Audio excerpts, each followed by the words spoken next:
Hello student, my self Ratnesh Tripathi और स्वागत है आपका हमारे यूट्यूब चैनल मैथ्स जूनियर पे। बच्चों, प्रीवियस वीडियो में बहुत सारे स्टूडेंट्स का डिमांड था कि सर क्लास 9th के लिए भी कुछ वीडियो बनाया जाए, तो आपके डिमांड के हिसाब से आज हम लाए हैं क्लास 9th मैथमेटिक्स का chapter number 6 NCERT lines and angle chapter.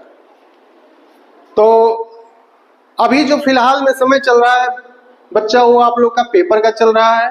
तो आपके पेपर के पॉइंट ऑफ व्यू से हम लोग ज्योमेट्री सेक्शन में लाइन्स एंड एंगल चैप्टर आज देखने जा रहे हैं। और ये चैप्टर पूरा का पूरा वन शॉट रिवीजन के तौर पे ये आप लोग को वीडियो देखना है। और इस पूरे वीडियो को अगर आप देख लेंगे तो निश्चित तौर पे आपका इस चैप्टर से अच्छे मार्क्स आ सकते हैं। तो चलिए बिना देर किए हुए हम लोग चलते हैं इस चैप्टर के इंट्रोडक्शन पार्ट पे। हम लोग इस चैप्टर से क्या क्या पढ़ने वाले हैं वो चीज हम लोग यहाँ पे देखेंगे। तो जैसा कि इस चैप्टर का नाम है lines and angle, lines and angle.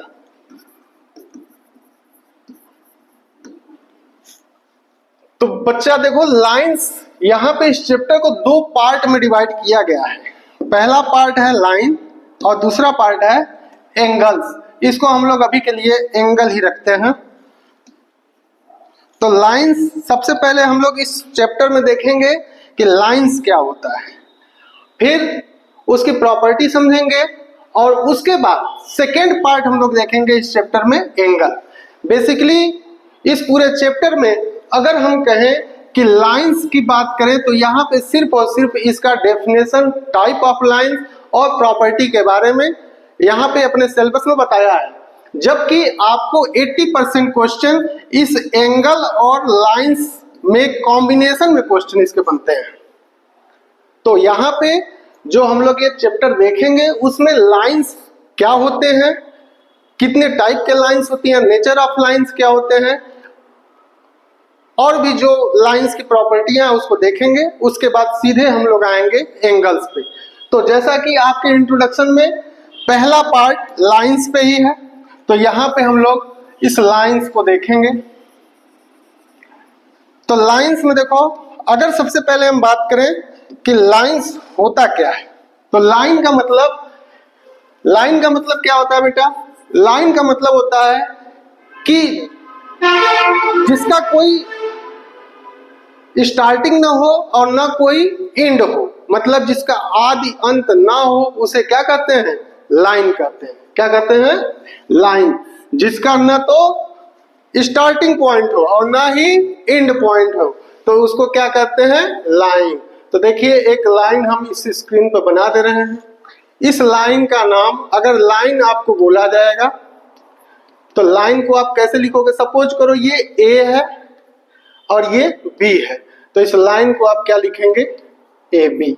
और ए बी के ऊपर दोनों साइड एरो का साइन लगता है, तो इस ए बी को लाइन बोला जाएगा। ठीक है। अब सेकेंड बात करते हैं कि रे क्या होता है। तो रे देखिए, अगर इस लाइन पे हम कोई पॉइंट ले लें, तो सपोज करिए कि एक पॉइंट हम यहाँ पे ले लेते हैं, ये पॉइंट। तो देखिए, ये पॉइंट मान लो O है। क्या है? O है। अगर इन दोनों को अलग अलग पार्ट करें तो देखिए, एक हो जाएगा यहाँ O और इधर A, और दूसरा पार्ट हो जाएगा इधर O और इधर B। तो देखिए, इस लाइन को हमने दो पार्ट में डिवाइड कर दिया। और कहाँ से डिवाइड किया? तो इस O पॉइंट से डिवाइड किया। तो O से A को बोलेंगे रे। ये क्या है? रे। तो इसको बोलेंगे OA। OA इज अ रे। रे के लिए हम लोग ये वाला साइन दिखाते हैं। तो इसमें क्या होता है कि जिसका एक एंड फिक्स पॉइंट हो, जबकि दूसरा एंड क्या हो? एरो, तो उसको क्या बोलते हैं? रे बोलते हैं। ठीक है। तो यहाँ पे अच्छा, रे को एक नाम और दिया जाता है, उसी रे को बोला जाता है आर्म। उसी रे को क्या बोल सकते हैं? आर्म। ज्यादातर जो एंगल्स हम लोग को पढ़ना है वो रे में ही होता है, मतलब रे का ही कॉम्बिनेशन किया जाता है तो हमको एंगल मिलता है। तो चलिए एंगल में सभी जगह हम लोग कौन सा यूज करेंगे, रे करेंगे। अब देखिए थर्ड पॉइंट जो आता है, वो आता है लाइन सेगमेंट। लाइन सेगमेंट क्या होता है, तो चलिए इसको समझते हैं। लाइन सेगमेंट क्या होता है, तो अब देखिए यहां पे जो ए बी था वो क्या था, लाइन था। अब लाइन का एक छोटा सा सेगमेंट, सेगमेंट का मतलब क्या होता है, सेगमेंट का मतलब होता है टुकड़ा। मतलब किसी भी चीज का एक छोटा सा टुकड़ा आप ले लेंगे, तो अब यहाँ पे किसका सेगमेंट लिया जाएगा, तो यहाँ पे लाइन का सेगमेंट लिया जाएगा, इसलिए इसको लाइन सेगमेंट बोलते हैं। तो इट मींस लाइन सेगमेंट कहां से आएगा, तो लाइन सेगमेंट लाइन से ही आएगा। तो चलिए इसको देख रहे हैं, तो एक लाइन ड्रा करते हैं, ठीक है। अब इस लाइन में 2 पॉइंट लेंगे, तो एक पॉइंट यहां पे ले लिए, एक पॉइंट यहां ले लो ए, और एक पॉइंट यहां ले लो बी। अब इस ए बी की अगर बात होगी तो ए बी को लाइन सेगमेंट बोला जाएगा। तो लाइन सेगमेंट बोलो, लाइन सेगमेंट ए बी, या फिर इस ए बी को आप इस टाइप से भी दिखा सकते हैं, तो ये हो जाएगा लाइन सेगमेंट ए बी। इसमें क्या है, तो इसमें दोनों एंड क्या है, फिक्स है। बात समझ में आई, लाइन रे और लाइन सेगमेंट, इतना चीज क्लियर हुआ नहीं बेटा। तो आपको क्या है कि अभी देखिए 1 शॉट रिवीजन है, तो ज्यादातर कोशिश मेरी रहेगी कि इस पूरे चैप्टर को हम लोग कवर कर लें। लेकिन समस्या ये है कि बहुत सारे, चलिए तो कोलिनियर पॉइंट किसको कहते हैं, कोलिनियर पॉइंट किसको कहते हैं, अगर इसकी बात करें तो देखो, जब कोई 3 या 3 से मोर मतलब ज्यादा, जब या 3 या 3 से ज्यादा पॉइंट किसी लाइन पे लाइज करते हैं, तो उसको क्या बोला जाता है, कोलिनियर। अब सपोज करो कि यहां पे देखो ए पॉइंट ये है, भाई कोई भी लाइन बनेगा तो मिनिमम 2 पॉइंट से मिलकर बनेगा, तो ये हो गया ए, ये हो गया बी। अब यहां पे अगर तीसरा कोई पॉइंट, यहां पे अगर कोई तीसरा पॉइंट इसी लाइन पे लाइज करे, मतलब यहां पे क्या हुआ, C lies on A B, then ये कहा जाएगा A comma B comma C are collinear. क्या बोलेंगे, A B C are collinear, मतलब तीनों के तीनों पॉइंट एक लाइन पे लाई करते हैं। क्लास 10th में इसका यूज आपको यूज मिलेगा वहां पे। और वहां पे अगर जैसे कोई कह दे कि ए बी सी क्या कोलिनियर है, तो इस केस को समझने के लिए ये समझिए कि ए बी सी तभी कोलिनियर होगा जब इस फिगर में देखो ए सी प्लस सी बी किसके बराबर आ जाए, ए बी के बराबर। तो ए सी प्लस सी बी किसके इक्वल हो जाए, ए बी के। अब सपोज करो, देखो इसका यूज कैसे करोगे, जब कोई पॉइंट चेक करना हो कि तीनों के तीनों कोलिनियर है कि नहीं है, तो आपको ये तरीका उसमें अपनाना है। मतलब तभी ये तीनों पॉइंट एक लाइन पे होंगे जब इस AC और इस CB का जो सम होगा वो AB के बराबर आए। जैसे सपोज करो कि A से C 2 है, 2 यूनिट, और C to B 3 यूनिट है। अगर बेटा इस कंडीशन में देखो, ये हो गया LHS और ये हो गया RHS। अगर AC प्लस CB, अब बताओ इस फिगर के हिसाब से ये जो लाइन दिया हुआ है, AC कितना है तो बोलोगे 2 यूनिट, प्लस BC कितना है तो बोलोगे 3 यूनिट, और ये दोनों जब सम होगा तो किसके बराबर आ जाएगा, बताइए किसके बराबर आएगा, 5 यूनिट के। ठीक है, तो हमारा RHS क्या आया, वो LHS। अब जबकि देखो RHS की बात करें तो RHS क्या है, तो RHS है AB। अब बताओ इस फिगर में अगर AB निकालना हो तो कितना होगा, तो 2 unit plus 3 unit that is 5 unit, होगा कि नहीं होगा। अब देखो जितना LHS आया है उतना ही RHS आया है। इसका मतलब कि जब LHS RHS के बराबर हो जाए तभी के तभी तीनों पॉइंट क्या हो जाएंगे, कोलिनियर हो जाएंगे। बात समझ में आई कि नहीं आई? अगर ये बात समझ में आ गई तो तुरंत नेक्स्ट वाला आपको तुरंत समझ में आ जाएगा। तो इसको अच्छे से समझना है कि कोलिनियर क्या होता है। तो चलिए अब नेक्स्ट पॉइंट पे हम लोग चलते हैं, दैट इज फिफ्थ पॉइंट, वो है नॉन कोलिनियर। कोलिनियर समझ गए तो नॉन कोलिनियर तुरंत समझेंगे क्योंकि इसी का निगेटिव है। क्या है? निगेटिव। निगेटिव सेंटेंस भी बोल लो, निगेटिव सेंटेंस भी बोल सकते हैं आप। मतलब जो कोलिनियर नहीं है, जो कोलिनियर नहीं है तो क्या है, नॉन कोलिनियर। जो कोलिनियर नहीं है तो नॉन कोलिनियर है। तो अब इसका डेफिनेशन कैसे बनाएंगे? तो इसका डेफिनेशन बनाएंगे कि जब 3 या 3 से ज्यादा पॉइंट्स किसी लाइन पे लाई नहीं करते, किसी लाइन पे लाइज नहीं करते, तो उनको क्या कहते हैं, नॉन कोलिनियर पॉइंट। और नॉन कोलिनियर पॉइंट में केस कौन सा होता है, when AC plus CB is not equal to AB का। मतलब इसीलिए पहले ही बता दिए कि जो कोलिनियर पॉइंट नहीं है वो क्या है, नॉन कोलिनियर पॉइंट। चलिए तो बच्चों हम लोग अब नेक्स्ट वाले स्लाइड पे देखते हैं क्या है।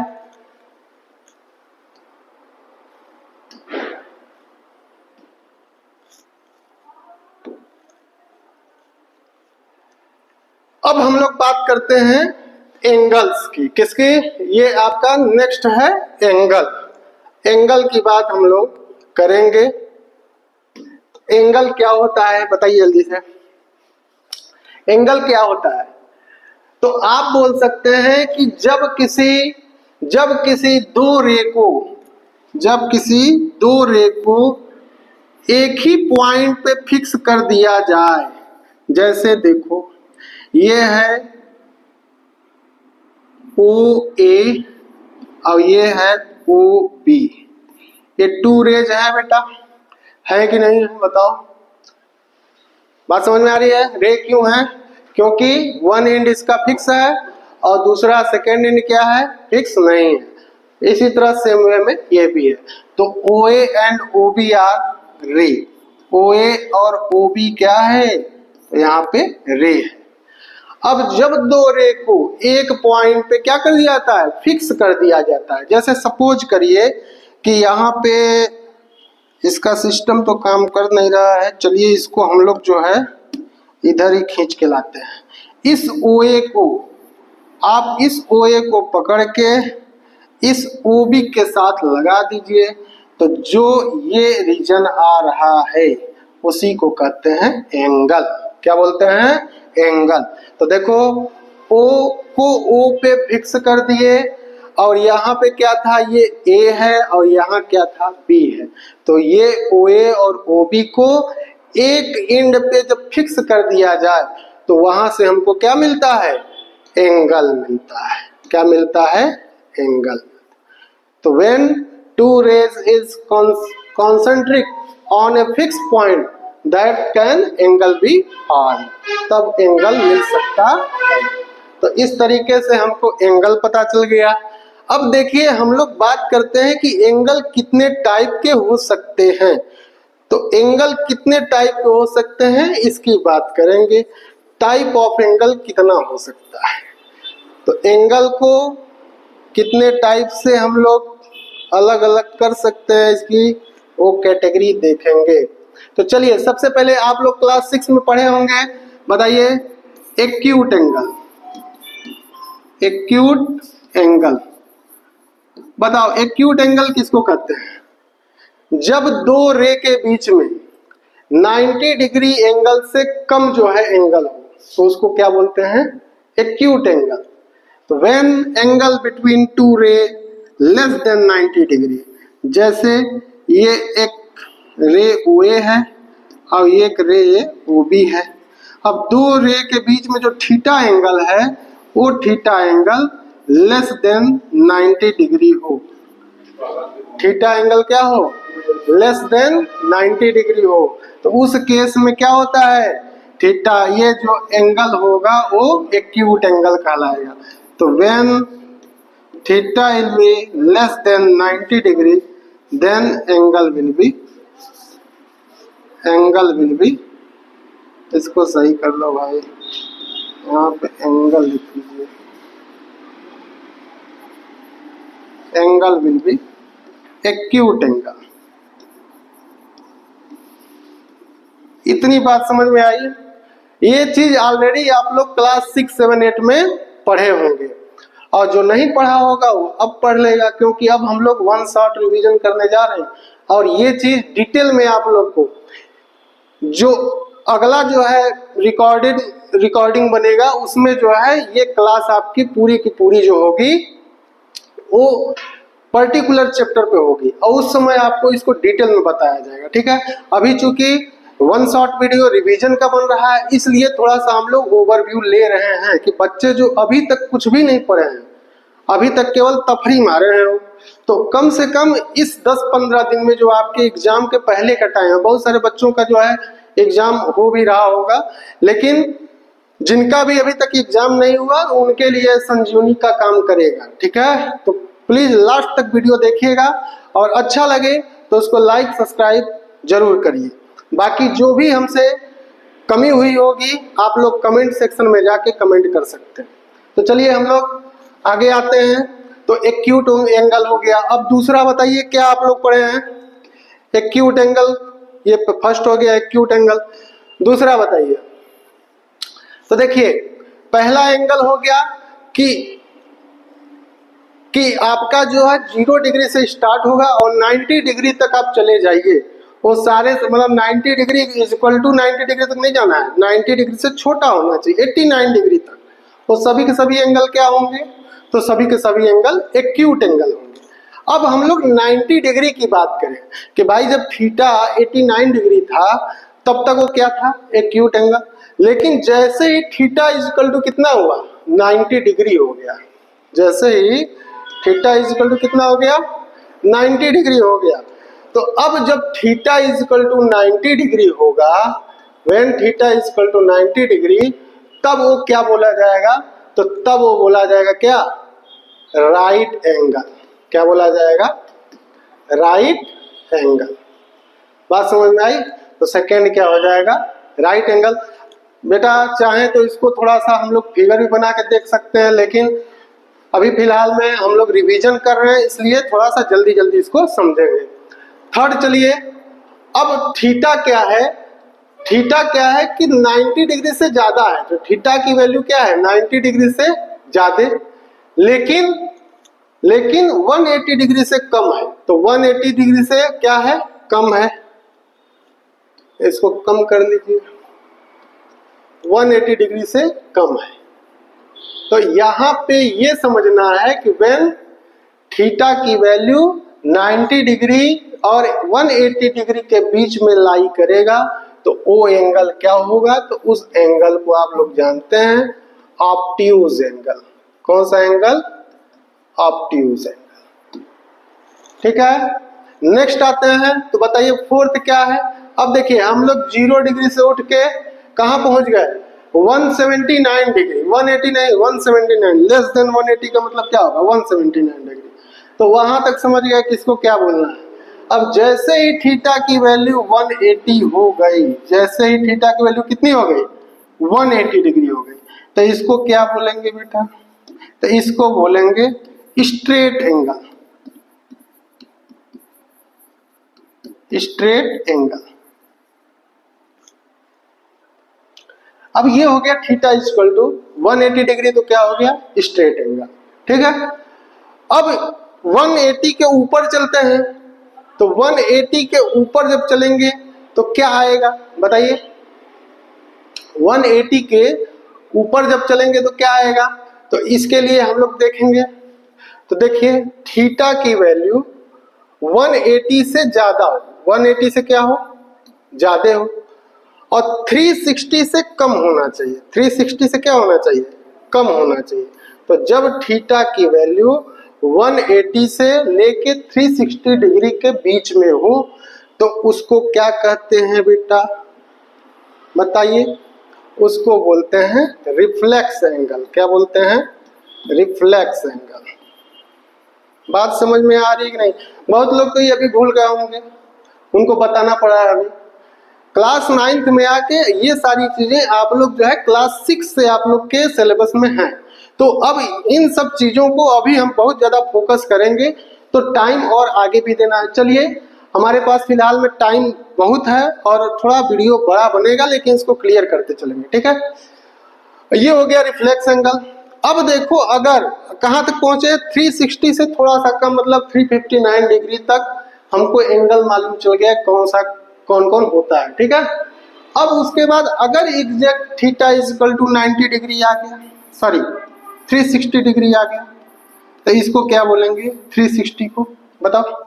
इसको बोलते हैं कंप्लीट एंगल। क्या बोलते हैं? Complete angle.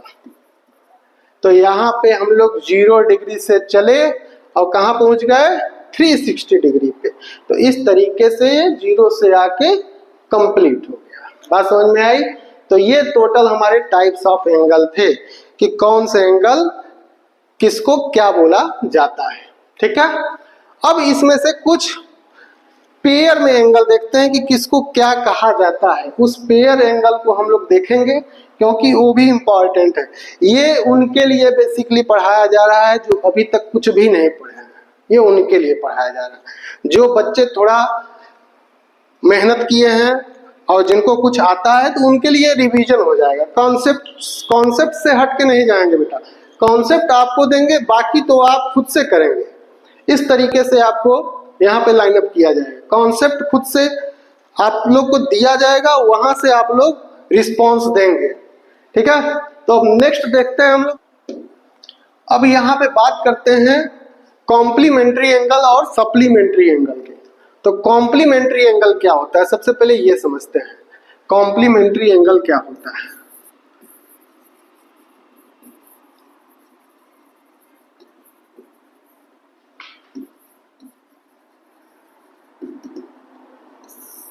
समझा? तो देखिए, कॉम्प्लीमेंट्री एंगल क्लास 7 में भी आप लोग पढ़े होंगे। तो जब दो एंगल का सम किसके इक्वल हो? 90 डिग्री के इक्वल हो, तो उसको क्या बोलते हैं? Complementary angle. तो when sum of two angle, मान लीजिए एक है θ1, ये एंगल है θ1, OA एंड OB, ये एंगल हो गया θ1, और दूसरा एक एंगल और बना दिए OC एंड OD, ये है θ2। तो व्हेन θ1 प्लस θ2 किसके इक्वल होना चाहिए? 90 डिग्री के। तो ये क्या कहलाएगा? Complementary angle. Then two angle will be form complementary angle, ठीक है। तो नेक्स्ट इसी में क्या है? सप्लीमेंट्री है, उसको भी जल्दी से देख लेते हैं। थोड़ा सा एनर्जी थोड़ा सा बना रहेगा बेटा, तभी जल्दी जल्दी इसको हम लोग खत्म करेंगे। एनर्जी बरकरार रहे, एनर्जी तो चाहिए बेटा आप लोग की। एनर्जी से ही देश चलता है। तो चलिए नेक्स्ट हम लोग क्या पढ़ेंगे? Supplementary angle.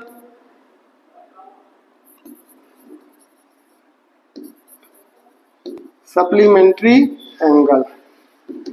तो सप्लीमेंट्री एंगल्स क्या होते हैं? सप्लीमेंट्री एंगल्स क्या होते हैं बताइए? तो सप्लीमेंट्री एंगल्स वो होते हैं, जैसे सब कॉम्प्लीमेंट्री में था कि दो एंगल का सम कितना आना चाहिए? 90 डिग्री। तो सप्लीमेंट्री एंगल में क्या है कि when sum of two angle, जब दो एंगल का सम कितना हो बताइए? 180 डिग्री। क्या हो? 180 डिग्री।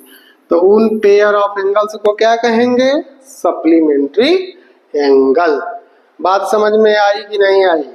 तो ये हो गया टोटल आपका एंगल। इसमें कुछ और भी पेयर में एंगल हैं, उसको भी देख लेते हैं हम लोग। चलिए बिना देर किए हुए, कुछ भी छोड़ेंगे नहीं बेटा, कुछ भी नहीं छोड़ेंगे। अभी तक जो कुछ नहीं पढ़ा था उनका भी हम गारंटी ले रहे हैं कि अच्छा मार्क्स पा सकता है। अभी तक जो कुछ नहीं पढ़ा हो, क्योंकि कुछ भी नहीं छोड़ेंगे। यहाँ पे टाइम पास नहीं किया जाएगा, आपको जो ओरिजिनल चीजें हैं वो दी जाएंगी, ठीक है। तो अभी तक जो कुछ नहीं पढ़ा होगा वो भी ध्यान देगा, उनको भी सब कुछ आ सकता है। तो अब देखिए थर्ड जो पढ़ना है हम लोग को यहाँ पे, वो पढ़ना है एडजेसेंट एंगल किसको कहते हैं। एडजेसेंट एंगल किसको कहते हैं, एडजेसेंट एंगल क्या होता है, इसके बारे में पढ़ना है, ठीक है। तो एडजेसेंट एंगल क्या होता है, तो देखिए इसकी कहानी थोड़ी लंबी है, इसको समझेंगे। एडजेसेंट समझना है केवल, और कुछ है नहीं, केवल और केवल क्या है, समझना है। समझ लिए तब तो पूरा काम ही हो जाएगा। अब देखिए एडजेसेंट एंगल क्या होता है, जैसे देखो यहाँ पे कितने एंगल हैं, how many angles are there. तो एक एंगल बोलोगे यहाँ θ1 है और ये एंगल है θ2, दो एंगल्स हैं। तो किसी ने बोला कि दो एंगल तभी एडजेसेंट होंगे जब क्या हो, एक कॉमन आर्म होना चाहिए। क्या होना चाहिए, कॉमन आर्म। तो देखो कॉमन आर्म कहाँ है, इसमें ढूंढिए आप लोग, कॉमन आर्म होना चाहिए। इनका शर्त क्या था, कॉमन आर्म होना चाहिए। उसके बाद तुरंत दूसरा शर्त इन्होंने दे दिया कि कॉमन वर्टेक्स भी होना चाहिए, कॉमन वर्टेक्स भी होना चाहिए। होगा, बल्कि इसको पहले लिख लो, इसको बाद में लिख लो, इसको पहले लिख लो। कॉमन पहले वर्टेक्स बनेगा तब कॉमन एंगल बनेगा। तो कॉमन वर्टेक्स हो गया, कॉमन आर्म हो गया। तो दो शर्त हो गया। और तीसरा जो कंडीशन है कि जो नॉन कॉमन आर्म होने चाहिए, नॉन कॉमन आर्म जो होना चाहिए वो opposite side of common arm होना चाहिए। तो should be opposite side of common arm. अब देखो इसको समझाते हैं। ये 3 पॉइंट ही अगर कंडीशन में अगर तीनों पॉइंट अप्लाई करता है तो इसका मतलब एडजेसेंट एंगल्स है। तो सबसे पहला जो पॉइंट है कॉमन वर्टेक्स। तो कॉमन वर्टेक्स क्या है, तो देखो यहाँ पे तीनों रे का एक ही फिक्स पॉइंट है, वो है O। अब O से OA गया है, इट मीन्स ये वर्टेक्स कॉमन है। O से OC गया है, ये भी यहाँ फिक्स है। और O से ही OB गया है, ये भी यहाँ फिक्स है। तो तीनों पॉइंट एक ही जगह फिक्स है, इसका मतलब तीनों वर्टेक्स कॉमन है कि नहीं। कॉमन का मतलब कि वो तीनों में चीज है बटा हुआ, तो कॉमन वर्टेक्स है। तो यहाँ पे कॉमन वर्टेक्स को बोलते हो O। O is a common vertex, ठीक है। वो बोल दिया हम कॉमन वर्टेक्स, तो पहला कंडीशन अप्लाई कर रहा है, कॉमन वर्टेक्स है। अब दूसरा कंडीशन है कॉमन आर्म होना चाहिए। तो देखिए कॉमन आर्म किसको बोलेंगे, तो ध्यान से देखो यहाँ 3 आर्म है, OA, OB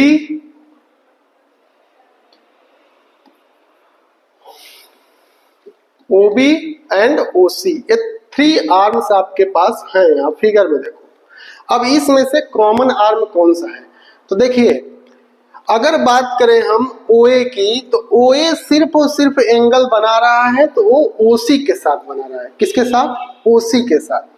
तो अगर ये सिर्फ एंगल OC के साथ बना रहा है तो इसका रिलेशन किससे है, सिर्फ और सिर्फ OC से है। तो इसका मतलब कि ये तो आपका OA नहीं है कॉमन आर्म। अब बात करते हैं OB की। अगर OB की बात करें तो OB सिर्फ और सिर्फ किससे एंगल बना रहा है, तो वो OC से बना रहा है। वो किससे बना रहा है, OC से। इसका मतलब ये भी कॉमन आर्म नहीं होगा। जबकि अगर हम OC की बात करें तो OC θ1 का एंगल OA के साथ बना रहा है और OC θ2 एंगल OB के साथ बना रहा है। मतलब यही एक ऐसा आर्म है जो दोनों के साथ एंगल बना रहा है। इसका मतलब बताओ OC कॉमन आर्म हुआ कि नहीं हुआ। भाई ये बताइए, आप लोग जो है क्रिकेट खेलते हैं, उसमें एक प्लेयर ऐसा होता है जो पहले वाले में भी जाके बैटिंग कर लेता है और उसके बाद फिर दूसरे वाले में पहले बल्ला वल्ला लेके तैयार हो जाता है ओपनिंग उतरने के लिए। उसको क्या बोलते हैं, कॉमन बोलते हैं। क्या बोलते हैं, कॉमन प्लेयर। उसको बोला जाता है कॉमन प्लेयर। तो यहाँ कॉमन आर्म की बात कर रहे हैं, तो OC क्या है, दोनों के साथ एंगल बना रहा है, इसलिए ये क्या होगा, कॉमन आर्म होगा। अब थर्ड पॉइंट हम लोग देखते हैं किसकी, नॉन कॉमन आर्म। तो नॉन कॉमन आर्म कौन से हुए, ओ ए और O B. Non common arm कौन कौन से होंगे, ओ ए और ओ बी, और दोनों के दोनों अपोजिट साइड होना चाहिए किसके, कॉमन आर्म के। तो देखो ओ ए जो है आपका नीचे मतलब क्लॉकवाइज चलेंगे तो आपको ओ ए मिल रहा है, जबकि ओ बी जो है एंटी क्लॉकवाइज चलेंगे तो मिल रहा है। इसका मतलब अपोजिट साइड हुआ कि नहीं हुआ। तो अगर ये तीनों पॉइंट अगर अप्लाई होता है तो बताइए θ1 एडजेसेंट टू θ2 होगा कि नहीं, θ1 एडजेसेंट टू θ2। तो यहाँ से एडजेसेंट समझ में आया। चलिए जल्दी से हम लोग नेक्स्ट पॉइंट पे आते हैं। नेक्स्ट पॉइंट पे आते हैं बेटा, आपको वन शॉट रिवीजन देना है, कहीं जाना है नहीं, कहीं जाना नहीं है भाई, पूरा का पूरा देखना है। अब देखिए, अब हम लोग क्या करेंगे, एडजेसेंट एंगल जान गए। अब हम लोग आते हैं, ये समझते हैं कि लीनियर पेयर एंगल क्या होता है। क्या देखना है हम लोग को, लीनियर पेयर एंगल। तो यहाँ पे हम लोग उसके बाद लीनियर पेयर एंगल देखेंगे। तो लीनियर पेयर एंगल किसको कहते हैं ये देखते हैं। लीनियर पेयर एंगल, तो लीनियर पेयर एंगल क्या होता है इसको समझिए। इस पे आपको एक थ्योरम में मिलेगा, वहां थ्योरम पे आपको बता देंगे कि यही वाला लीनियर पेयर एंगल थ्योरम है। तो इसको समझ लीजिए एक बार। तो लीनियर पेयर एंगल क्या होता है कि जब कोई किसी लाइन पे, जैसे कोई लाइन है ए बी, कोई लाइन है ए बी और इस पे कोई रे स्टैंड है ओ सी, एक लाइन है ओ बी और इस पे एक रे स्टैंड हो जाए ओ सी, ठीक है। तो देखिए ये दो एंगल बनाएगा, θ1 और ये θ2, ये दो एंगल बनाएगा। तो लीनियर पेयर एंगल ये तब होगा जब व्हेन θ1 प्लस θ2 किसके इक्वल हो जाए, 90 डिग्री, सॉरी 180 डिग्री। θ1 प्लस θ2 किसके इक्वल हो जाए, 180 डिग्री के, तब ये पेयर ऑफ एंगल क्या बोला जाएगा, लीनियर पेयर एंगल। बात समझ में आ रही है। तो यहाँ पे लीनियर पेयर एंगल के नाम से समझ रहे हैं, मतलब जब दो एंगल का सम कितना हो जाए 180 डिग्री, इसका मतलब वो दोनों के दोनों एंगल क्या फॉर्म कर रहे हैं, लाइन को फॉर्म कर रहे हैं, और वो दोनों पेयर क्या बोला जाएगा, लीनियर पेयर एंगल। तो चलिए नेक्स्ट चलते हैं हम लोग। नेक्स्ट वाले में भी हम लोग उसका जो है थ्योरम पढ़ेंगे। तो नेक्स्ट समझते हैं क्या है। नेक्स्ट है आपका लीनियर पेयर एंगल के बाद है vertically opposite angle. Vertically opposite angle. अब वर्टिकली अपोजिट एंगल क्या होता है इसको समझते हैं।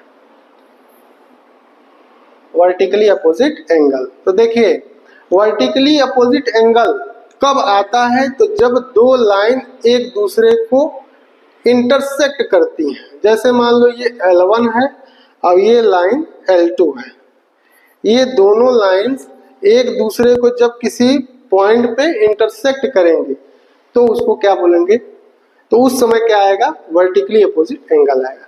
तो वर्टिकली का मतलब होता है सीधा सीधा। तो देखो ये एंगल दोनों वर्टिकली हैं एक दूसरे से, और अपोजिट का मतलब कि एक ऊपर रहेगा तो दूसरा नीचे रहेगा, और यही एंगल क्या कहलाते हैं, वर्टिकली अपोजिट एंगल। तो मान लेते हैं ये θ1 है, ये θ2 है, ये θ3 है और ये θ4 है। तो ये आपके चारों एंगल अब कैसे वर्टिकली अपोजिट होंगे, तो कहोगे θ1 is vertically opposite angle to θ3, और ये दोनों आपस में क्या होंगे, इक्वल होंगे। Vertically opposite angles are equal. वैसे ही θ2 इज इक्वल टू θ4, ये हो गया वर्टिकली अपोजिट एंगल। अब हम लोग जो है 6.1, if a ray stand on a line then sum of two adjacent angles so form is 180 degree. अब यहाँ पे देखिए जो लीनियर पेयर एंगल बताए थे आपको, वही सेम चीज आपको यहाँ पे बता दिया है। तो लीनियर पेयर एंगल का एक तरह से अगर कहो तो एग्जाम्स नंबर 6.1 है। इसमें वही चीज कह रहा है, देखिए कह रहा है if a ray stand on a line, जैसे बताए थे कि ए बी लाइन है एक, और उस ए बी लाइन पे एक रे स्टैंड ही है, मान लो ओसी, क्या है ओसी। कह रहा है देन द, जब ऐसा कंडीशन होगा कि एक लाइन ए बी है उस पे एक रे स्टैंड होगी ओसी, तो कह रहा है कि then the sum of two adjacent, अब देखो यहाँ पे एडजेसेंट एंगल आया, तो टू एडजेसेंट कब होगा, देखो ये θ1 और ये θ2, ये दोनों के दोनों एंगल क्या होंगे, एडजेसेंट एंगल होंगे। तो दोनों एडजेसेंट एंगल्स का सम कितना होगा, 180 डिग्री। तो यहाँ कहोगे θ1 प्लस θ2 बिल्कुल 180 डिग्री, ठीक है। तो यहाँ पे कंडीशन अगर बात करें कि क्या दिया रहेगा तो क्या होगा, तो यहाँ पे जब ए बी क्या था, when A B is a line and OC stand on stands on line A B, तब ये कंडीशन होगी then θ1 plus θ2 equal to 180 degree. ये बात समझ में आई कि नहीं, कि अगर ये चीज दिया रहेगा कि ए बी जो है एक लाइन है और उस पे कोई रे जो है स्टैंड है, तो ये कंडीशन होगी θ1 प्लस θ2 इक्वल टू 180 डिग्री। तो ये है आपका एग्जाम्स नंबर 6.1। चलिए नेक्स्ट हम लोग देखते हैं, कन्वर्जन देखेंगे हम लोग। तो देखिए इसका कन्वर्जन इसमें आ रहा है, कन्वर्जन आप लोग, ये क्या हो गया बेटा, कन्वर्जन आप लोग जो है पढ़ लिए होंगे, अगर ट्रायंगल सर्कल तो उसमें पता होगा आपको कन्वर्जन का मतलब कि थ्योरम का ठीक उल्टा जो होता है उसी को कन्वर्जन बोलते हैं। एग्जाम्स नंबर 2 देखिए वही चीज है, 6.1 का कन्वर्जन है। तो यहाँ पे क्या बोल रहा है थोड़ा देखते हैं हम लोग।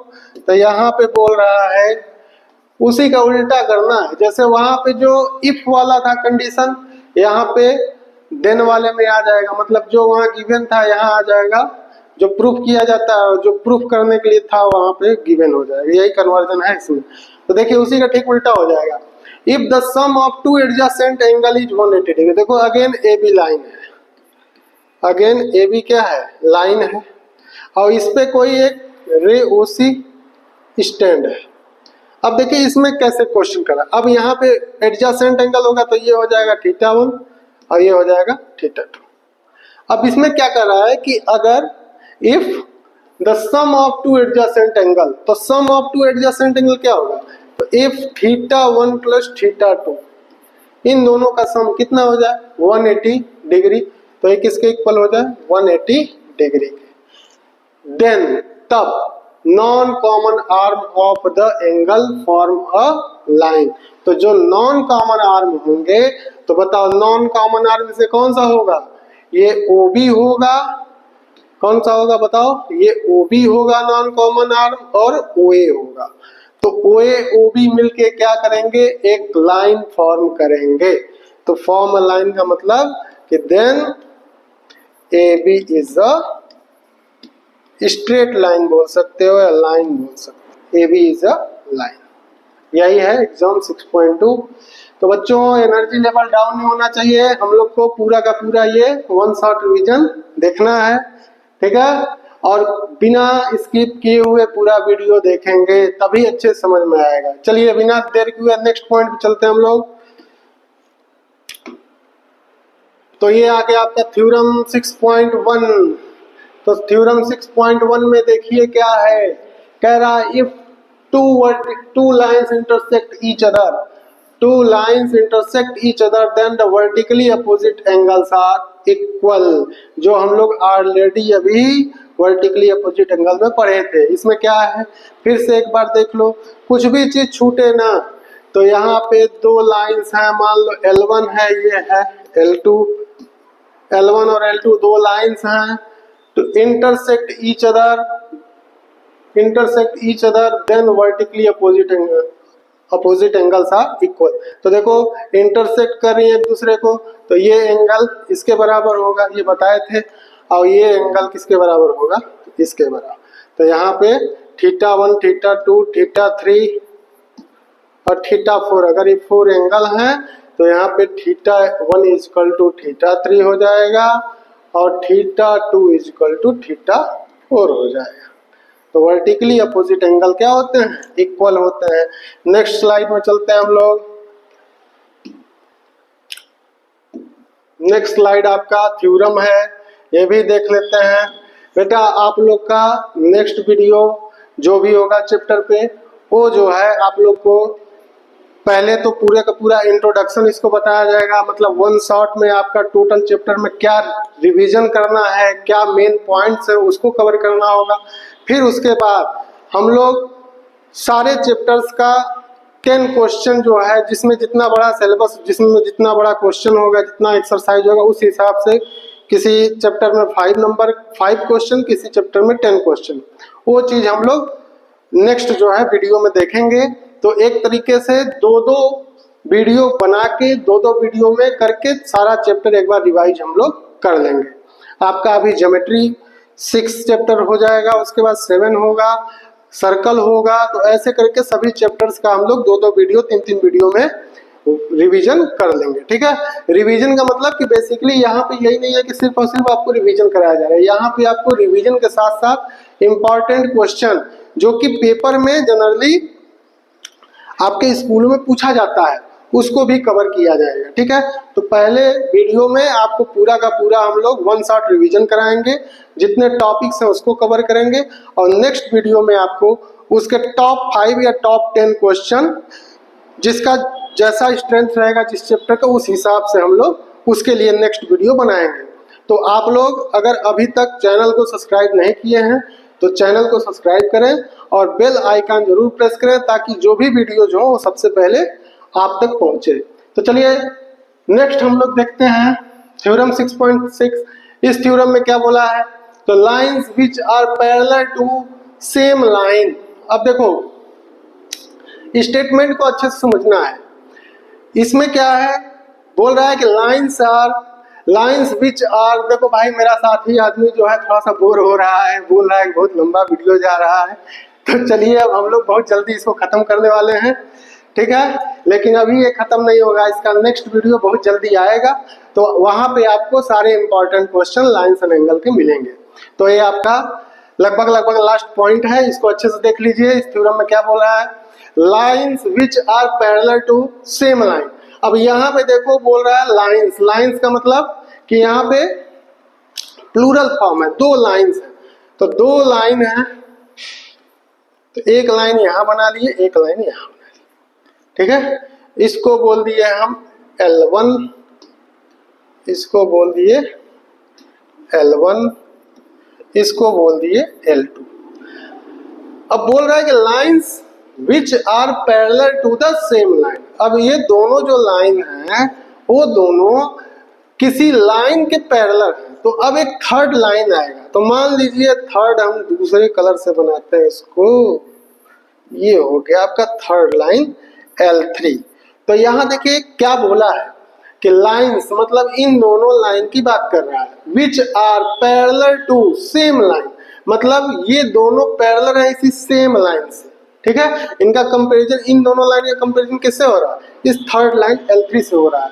तो कह रहा है कि are parallel to each other, मतलब ये दोनों एक दूसरे से तब पैरेलल होंगी। तो देखिए यहाँ कंडीशन क्या है, तो if lines which are parallel to same line, if L1 parallel to L3 and L2 parallel to L3। हाँ समझ रहे हो, मतलब ये जो लाइन होगी इसके पैरेलल होगी और ये जो लाइन होगी इसके पैरेलल होगी, तब देन तब क्या होगा, तो lines are parallel to each other, ये दोनों लाइन आपस में क्या हो जाएंगी, पैरेलल हो जाएंगी। अगर एक ऐसा कंडीशन हो कि ये लाइन इसके पैरेलल हो, ये लाइन इसके पैरेलल हो, तो ये लाइन डायरेक्टली इसके पैरेलल हो जाएगी। तो L1 पैरेलल टू L2। ये बात समझ में आई कि नहीं आई?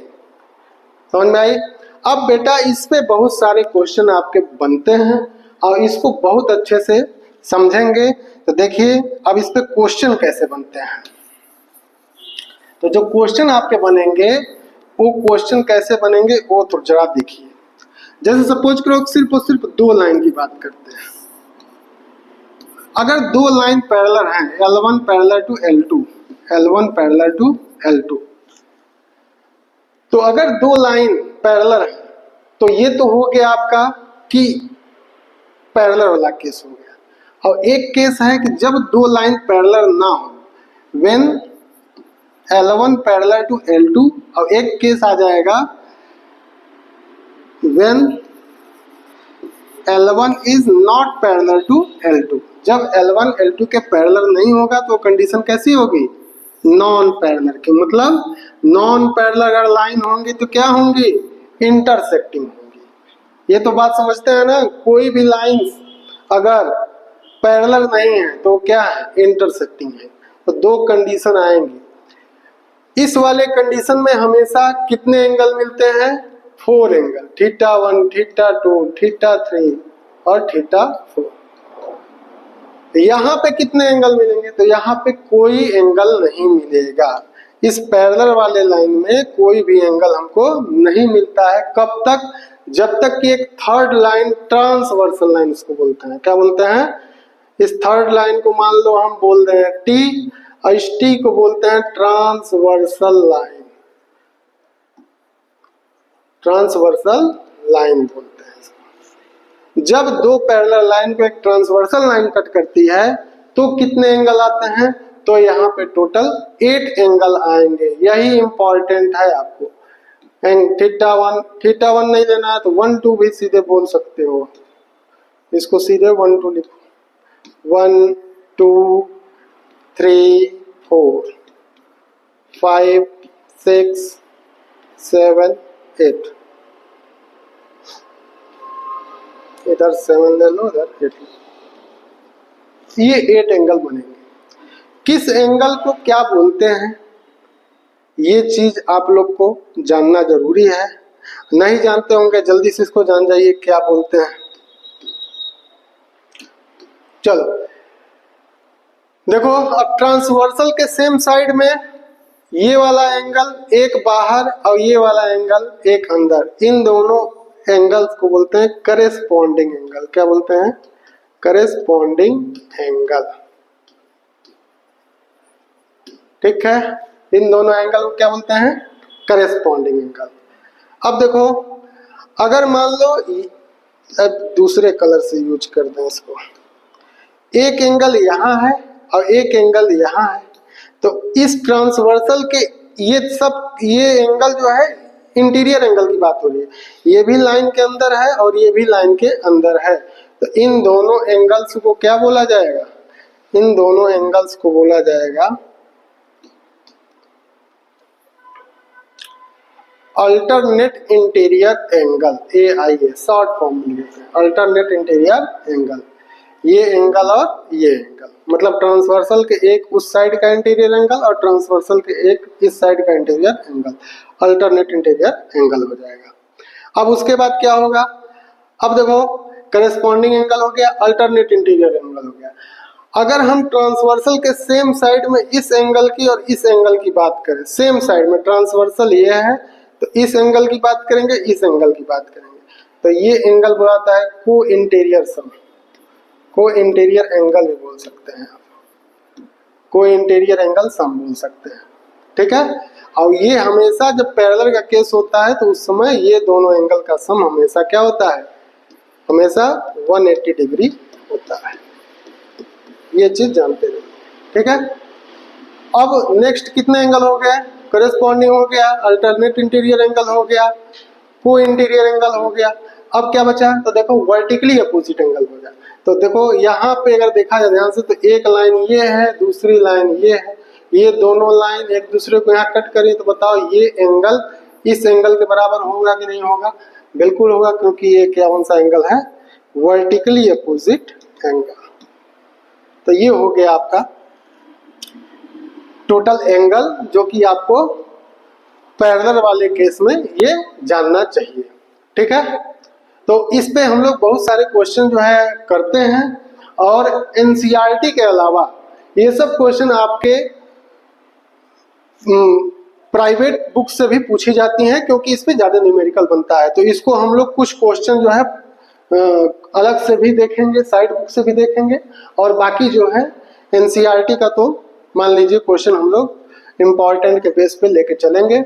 और ज्योमेट्री में खास करके एनसीईआरटी बहुत ही ज्यादा इम्पोर्टेंट है। ठीक है, तो चलिए, तो आप लोग आई होप पूरा वीडियो देखे होंगे, और आपको ये इंट्रोडक्शन जो है पार्ट, जो कि रिवीजन के तौर पे था, ये जो है अच्छे समझ में आया होगा। चलिए मिलते हैं नेक्स्ट वीडियो में बहुत ही जल्द। जय हिंद।